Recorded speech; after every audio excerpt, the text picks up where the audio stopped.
Il-battalja ta' Gallipoli fil-Kalkara.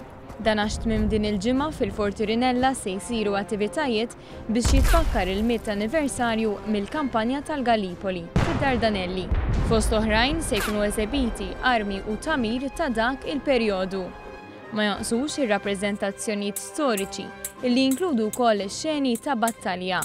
Battalja li fiha mietu aktar minn 11,000 soldat. Kellek il-bombardament navali li kien maħsub illi flotta Anglo-Franċiża tibbombardja l-istrejs ta' Dardinelli sabiex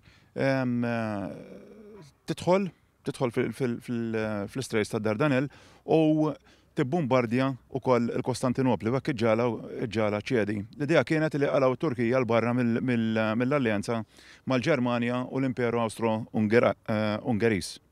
Din il-battalja damet għaddejja l-8 xhur u waslet biex fl-aħħar it-truppi alleati ċedew u tkeċċew mit-Turkija.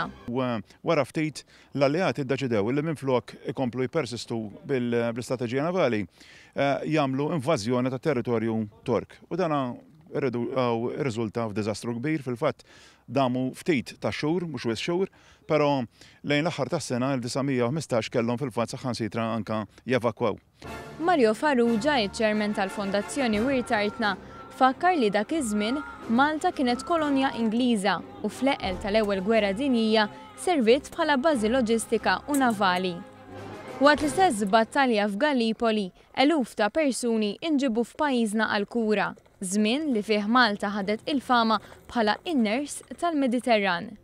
Illi għalhekk kellhom isiru xejn anqas minn 27 sptar madwar Malta u Għawdex. Ovvjament kienu f'barracks u kampijiet militari, però xterdu ma' kull kien fil-Forti, xterdu fil-konventi, xterdu f'ħafna postijiet oħra illi anke pereżempju l-Knisja kienet għamlet available għall-Gvern kolonjali.